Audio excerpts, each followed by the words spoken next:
Today, car buyers are shopping online, in-store, and everything in between. Retail 360, Cox Automotive's suite of connected end-to-end tools, empowers your dealership to deliver the seamless experience consumers want. Reach out to your rep to learn more. Welcome to Daily Drive for Thursday, August 7th, 2025. I'm Kellen Walker in Las Vegas. Today on the show, GM and Hyundai strike a deal to develop vehicles together. Despite a $10 billion tariff bill, Toyota will build a new assembly plant in Japan. And the Center for Automotive Research names a new CEO. Plus, tariffs are taking a big bite out of UAW profit-sharing checks. Our own Michael Martinez talks about that, as well as an effort to oust Sean Fain as the union's president. Things were really rosy and peachy keen back in 2023 when they're going through that strike and they get those record contracts, really lucrative deals. But now in that time since, we've seen a lot of dissatisfaction. Let's run through all the news you need to know to keep up in the auto industry. General Motors and Hyundai Motor plan to develop 5 vehicles together, including an electric van for North America. The two automakers are both trying to lower cost amid growing competition from nimble Chinese rivals. They will develop 4 vehicles for Central and South American markets, including a compact SUV, a sedan, and 2 pickups, all with the flexibility to use either an internal combustion engine or a hybrid system. Toyota says it will build a new assembly plant in Japan. That's even as it braces for a $9.7 billion tariff bill for importing vehicles to the U.S. this year.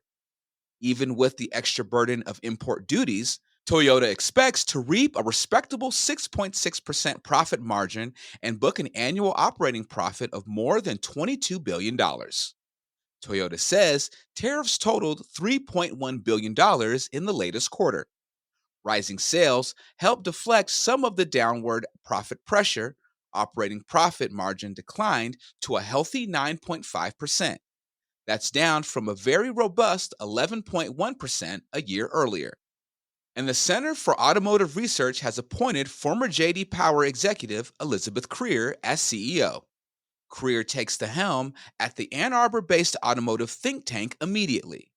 Most recently, she served as vice president of the electric vehicle practice at J.D. Power after holding leadership roles at Stellantis as both a program director and an engineer. And those are today's headlines. You can find more details on all those stories at autonews.com. Joining me now to talk about General Motors' deal with Hyundai to develop new models is Lindsay Van Hully, who covers GM for us at Automotive News. Lindsay, welcome back to Daily Drive. Hi, happy to be here. So, Lindsay, what does this partnership offer these automakers as they try to position themselves for the future? I think there's this general recognition of how collaboration can help just streamline and reduce costs overall, right? That if you're working together, you can take a look at that cost structure, really try and find the synergies, the things that they can work on together that really help, whether it's, sourcing together or, collaborating on vehicle lines, which, they've announced here, where, they can co-develop them. They can share in really those costs. They'll have vehicles for their own brands. They are going to take the lead on different vehicles within that broader plan, but they can work on them together. And really, when you can focus on drilling in on the costs and the manufacturing process, it really helps make that a little bit more efficient. And right now, when there's this incredible competition globally, trying to stay as lean and as nimble and as efficient as you can be is really important. So I know GM in particular has looked at ways to collaborate with other automakers before on those kinds of things that, don't really take away the distinct advantage or identity that they have, but can share in some of these, common development costs and things like that. Is this partnership likely to grow into more projects? And do you think GM is open to partnering with other automakers? It sounds like there will be additional things. They've talked about how they could look at other kinds of collaborative sourcing, both in North and South America, whether that's materials or components. it's certainly a sign that there's going to be more work ahead. This is sort of the first announcement that we've heard from them on anything specific that they're going to be working on as part of this initial partnership that they announced about a year ago. So I'd imagine that we would see more down the road. That's certainly anything that they can do to try and find opportunities to collaborate, really take out costs there and make things a little bit more efficient. I think we'll see them do. And GM has been open to other partnerships before. Honda's an example. They've worked on hydrogen for quite a while, hydrogen fuel cells, and have kind of co-developed and had a project there. Some of what GM is working on with Honda has sort of dropped in scale, I think, over the past few years, but it is something that they have worked with them on in the past. Perfect. Lindsay, thank you so much for joining me. Thanks. Coming up, our own Michael Martinez joins the show to talk about how tariffs are affecting UAW profit-sharing checks and a growing effort to oust union president Shawn Fain. That's next on Daily Drive. Today's consumers are using multiple channels to buy cars, online, in-store, and everything in between. And dealerships need to deliver a consistent, connected car buying experience that keeps shoppers and dealers in sync across every channel and every stage of the purchase process. Retail 360, Cox Automotive's suite of connected end-to-end tools empowers your dealership to deliver the seamless experience consumers want. With industry-leading solutions and consumer sites, Cox Automotive connects and enables shopping and buying across all channels. Consider a typical buying process. A consumer might shop for cars on AutoTrader or on a dealership's dealer.com website. At the same time, they might research the value of their trade-in on Kelley Blue Book. Whatever they're doing, your sales team will see that they're actively in market through VIN Solutions. When they arrive in your showroom, you can use DealerTrack to build a deal and secure financing options. vAuto will help you price their trade-in correctly, and after they drive off the lot, you can use X-Time to keep them coming back as a lifelong service customer. Along the way, you'll get the industry's most powerful predictive insights that aggregate data from 7 out of 10 in-market shoppers and AI-led automation that puts repetitive tasks on cruise control. Reach out to your Cox Automotive rep today to learn how you can meet today's high consumer expectations to deliver a more satisfying car buying experience with Retail 360. Welcome back to Daily Drive. I'm Kellen Walker. Import tariffs are costing the Detroit 3 billions of dollars. Those expenses are threatening to shrink profit-sharing checks for their factory workers to the lowest average in more than a decade. Our own Jake Neer spoke with automotive news reporter Michael Martinez at our offices in Detroit. Mike Martinez, welcome back to Daily Drive. Thanks for having me. It seems like there's a lot going on with the UAW this week. First and foremost, this is something that you and I actually talked a little bit on a recent episode of Weekend Drive, which is obviously the UAW has been pretty supportive of tariffs, not just during this administration with Donald Trump, but going years back. But now we're starting to see some ill effects, you could say, for the members here, that their profit sharing checks could be affected. What's going on there? Well, ever since President Trump announced his tariff policy, we had a feeling that it would impact profits and therefore impact the profit sharing checks that union workers get. But really, now that we're halfway through the year, we have a pretty good sense of just how much it's going to hurt those payouts. We ran some numbers. We have some estimates based on what the Detroit 3 have said, given their financial forecasts. And it looks like at this point, the workers' profit sharing checks will be somewhere between $3,000 to $5,000 lower than they were this year. That is a big chunk of change for most individuals, in terms, especially when you think about what those profit sharing checks mean for members and the windfall that sort of brings to people. What are some of the likely kind of effects of this when people see what their checks are actually going to look like this year? Well, I'm sure they're going to be upset. Now, we should be clear that profit sharing isn't promised. It is contingent on how well the companies do. There's different formulas for each of the Detroit 3. They vary. So it's not promised, but in recent years, workers have been getting record payouts above $10,000 pretty regularly, at least for most of the companies in recent years. And when you start to get it a few years in a row at a certain level, you almost start to expect it. Just like maybe a Christmas bonus for anybody in any other industry. If you get it one year and that next year, you almost start to build that into what you're going to want to spend on presents.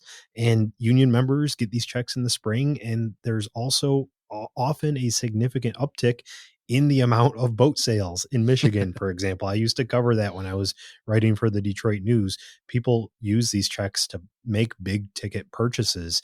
And if they're not able to do that, this is going to be a very real, tangible sign that something is different for them. I'm starting to get images of Chevy Chase in Christmas Vacation, putting in the pool, in Exactly. Jelly of the Month Club. Anyway, I feel like this is also interesting because in my mind, this seems to be a possible test of how much union members are willing to keep kind of going along with this. Do you think that this is sort of going to be a stress point for how leadership is going to sell their support of tariffs to their members? I think there may be a rift in that leadership is still fully on board with the general idea that they like the idea of tariffs because they want to strong arm the companies into investing more in the United States. Perfect example is what General Motors announced at Orion, the plant in Michigan, that I believe it's something like a $4 billion investment all told to bring production back to this country. And I think if you put the choice in front of Sean Fain and union leadership, they're going to be willing to sacrifice smaller profit sharing checks for a $4 billion investment that will lead to potentially thousands of jobs. I think they'd make that trade off every day of the week. The problem is, will the line workers at other plants be willing to make that trade off when they see those smaller checks? Honestly, Jake, the way it's shaping up right now, Stellantis workers may get $0 because their formula is based on hitting a certain margin, and it doesn't look like they're going to hit that threshold. So they may not get anything this next year. Wow. And especially like you said, the fact that they've seen such significant profit sharing checks, the distance between that and nothing is a very, very big cut to their income. And especially when you also consider that, for workers, like, we've been talking about, it's coming out of their checks. It's not necessarily the trade-off isn't necessarily benefiting them individually, right? It's about gaining more members for the union, not necessarily bolstering their own jobs. That's right. Now, I'm sure if you talk to some members, they would say, yeah, I like the idea that we may expand our ranks in the future and that other plants may get a third shift or other people will get this opportunity. But at the same time, it is a significant financial blow in the short term. So along those lines, talking about what this means for leadership, we've known for a long time that Sean Fain has had his allies and his not so allies within the UAW. That's been festering for a little bit here, but there's some news this week that there seems to be actually a organized effort to try to oust him. Tell us what's going on there. An organized effort that's actually gaining some momentum and going to the next stages. So there's a group of dissidents that have been pretty vocal on social media for years against Sean Fain and against some union leadership that have filed charges against him under Article 30 of the UAW Constitution, which allows for charges to be brought up against union officers. And it's for a number of things, some of which we've talked about on this podcast before, what they call dereliction of duty, financial mismanagement, retaliation against members, non-UAW hires for key positions, and failure to comply with the consent decree with the federal government. Now, some of that has been detailed by the court-appointed monitor. We discussed a few months back, he issued a really scathing report against Sean Fain, saying that he essentially has retaliated against some members. But now these workers have compiled this all into formal charges. The nitty gritty in the weeds portion is that you need to have votes at 6 locals to be passed across the country, any 6. And that once that happens, that will trigger a trial essentially. And they've reached that threshold of having 6 locals vote to move this process forward. So still too early to say if this is necessarily a real threat to Sean's leadership, but They did meet the first threshold that they need to clear. Now, essentially, a committee will be selected. There will be a trial, and they will really dig into the merits of these specific charges that have been brought against him. Have we heard anything from Solidarity House at this point about what their reaction is to all this? They haven't said anything officially yet. They haven't really spoken at all about this. And to be clear, there could be appeals theoretically, right? I'm not giving any insider information, but there could be appeals. They could try to go back and say, oh, these 6 locals didn't follow the process exactly right, or these charges weren't brought in exactly the right way. So I don't want to say this is for certain going to happen, but basically the next step would be to select a committee of 12 people to look at the merit of what's happening here. They would have the power to remove him as the president if they came to that conclusion. Is that fair? If he's found guilty on these charges, 2/3 majority, I think, of a 12-person committee would have to vote in favor of his removal, and that would be it. He would be removed. And, whether or not this actually happens, it sort of leads to the larger point that there is some dissatisfaction within the union. There is clearly a lot of drama still within this union, and it doesn't really bode well for Shawn Fain entering 2026, where he is up for re-election and he wants to continue to be the union's president. Things were really rosy and peachy keen back in 2023 when they're going through that strike and they get those record contracts, really lucrative deals. But now in that time since, we've seen a lot of dissatisfaction, particularly from the Stellantis department. And it's important to note here, Jake, that of those 6 locals that voted to move this trial process forward, 5 of them were Stellantis related. Mm-hmm. So there is a lot of dissatisfaction in terms of the layoffs, in terms of the feelings that Stellantis isn't living up to the terms of their contract. And we're seeing that play out in this trial process. Well, a lot to watch with the UAW going forward. Mike, I know that you'll be all over it. Thanks so much for joining us again here on Daily Drive. Thank you. That's Daily Drive for today. I'm Kellen Walker. Thanks to automotive news journalists Lindsay Van Hully and Hans Greimel for their reporting for today's podcast. You can get the latest news on the UAW, earnings results, and everything happening in the auto industry at autonews.com. Come back tomorrow for a conversation with Lori Halter, owner of Charisma Communications, about the disconnect between what service departments want from AI and what it actually does. Dealers and vendors have very different ideas of what AI is needed and where in the dealership space. We'd love to hear from you. Let us know what you think of the show and the topics we covered today.